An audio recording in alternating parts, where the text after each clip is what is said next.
mujer invisible, a los teléfonos que pasaba Franquito, 5031-9807, 5031-9808, y nos dijo que estuvo de presidente de mesa de Mauricio Macri. La mujer invisible, era que grande, genia total, gracias por llamarnos.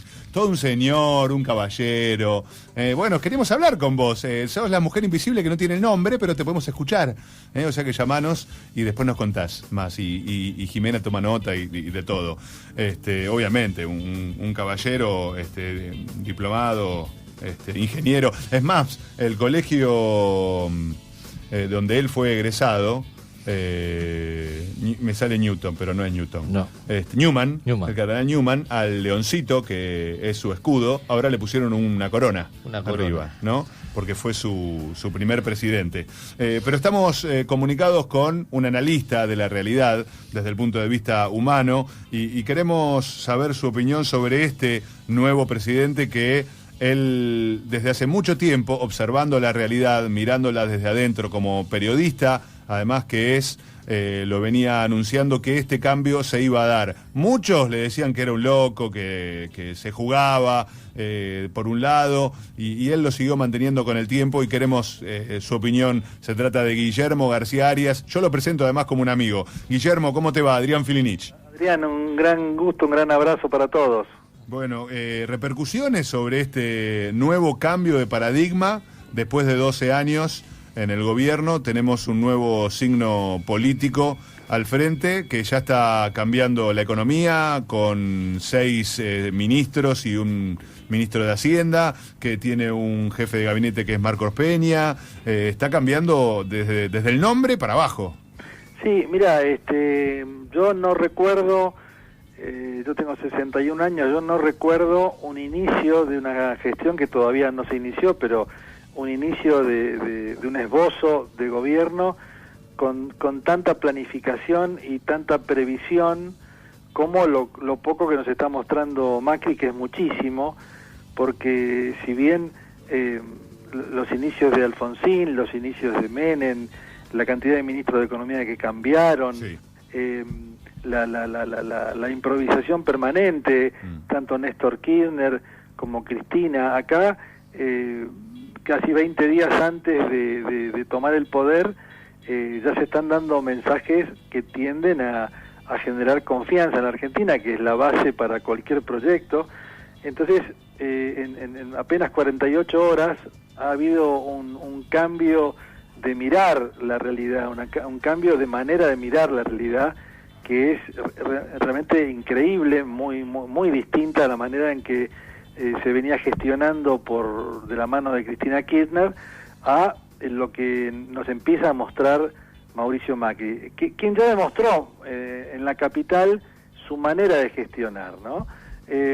Pero bueno, va a hablar con los periodistas una vez por semana, no va a dejar de contestar absolutamente a nadie, va a haber un gobierno transparente donde la escucha y la participación de todos, como él dice, es parte del insumo necesario para el presidente, donde él nos dice la enorme preocupación y responsabilidad que tiene por el semejante cargo que acaba de ganar. Entonces, cambia muchísimo desde una presidenta mesiánica que de alguna manera se sentía destinataria y mandataria, que todo lo sabía y todo lo conocía, a una persona que ya empieza diciendo: soy falible, me voy a equivocar, pero voy a tratar de hacer las cosas lo mejor posible para ustedes, que son los argentinos. Hay muchísimos mensajes muy positivos en estas 48 horas. Acá me apuntan una, Guillermo, que es la primera vez en la historia que el jefe de gobierno, la gobernadora de la provincia de Buenos Aires y el presidente de la nación son del mismo partido político. Sí, y los dos elegidos por el pueblo, porque claro, fue el primero, ¿no? Claro, porque antes en la ciudad de Buenos Aires no había elección de jefe de gobierno. Exacto, con lo cual muchos de las obras que no se hicieron en la capital es muy claro que se van a empezar a hacer. La reforma de los hospitales, Macri siempre decía que el 60% de las personas que concurren a los hospitales de la ciudad de Buenos Aires son personas del conurbano, entonces él siempre quería arreglar con Scioli que Scioli construya hospitales del otro lado para que realmente, se queden en la provincia los habitantes de la provincia en sus hospitales y los hospitales de la ciudad sean para la gente de la ciudad, más allá que haya un trasvasamiento normal y natural. Como Guillermo Eduardo Catalano, como también tenemos que reconocer y admirar que es el primer ingeniero que llega a la máxima magistratura, ¿no? Sí, el segundo, Agustín P. Justo, también de ingeniero. Esa no la tenía. Y Alzo Garay era el último recuerdo que tenía, que no era muy grato. Pero no llegó a la más alta. No fue presidente. No, verdad. No. Y Alzo, claro. No, se nota claramente la planificación, el pensamiento, lo cuidado de cada selección, la mesura. Y bueno, tenemos algunas incógnitas, como por ejemplo el encuentro de esta tarde con Cristina Fernández, en donde ella expresamente le pidió que fuera solo, ¿no? Y bueno, esto también habla de la presidenta Cristina Fernández, ¿no? ¿Qué es lo que él solo tiene que escuchar, ¿no? Yo me pregunto, ¿quién no puede escuchar algo que ella tiene que decir, ¿no? ¿Qué tipo de acuerdo querrá? Por supuesto, ella tiene una preocupación muy importante en cuanto a la sumatoria de cuestiones penales que va a tener que resolver ella con sus abogados.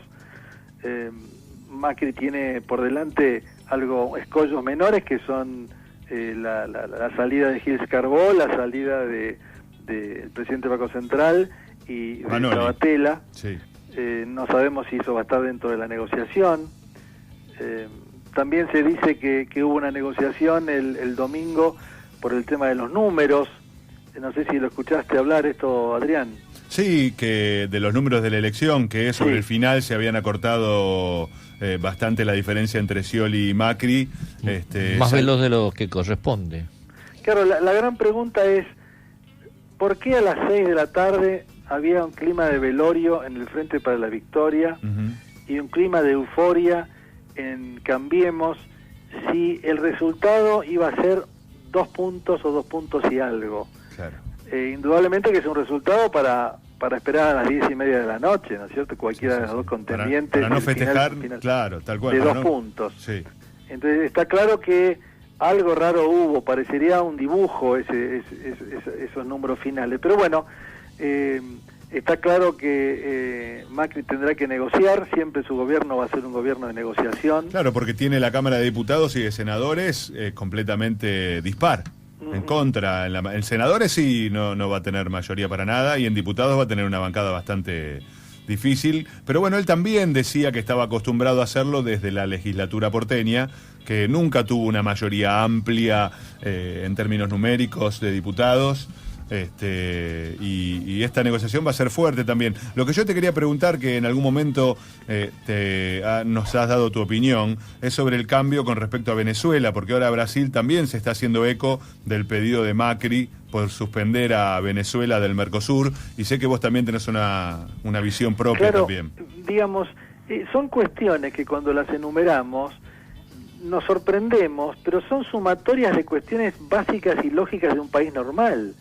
Porque decir que defendemos a los derechos humanos y no recibir a los QOM, a nuestros QOM, o no levantar la voz por un preso político en un país democrático, es realmente parte de las grandes incongruencias del gobierno que se está extinguiendo. Entonces, lo que simplemente está haciendo Macri, o va a hacer Macri, es poner las cosas en su lugar, del sentido común, alinearse entre lo que pensás y lo que haces.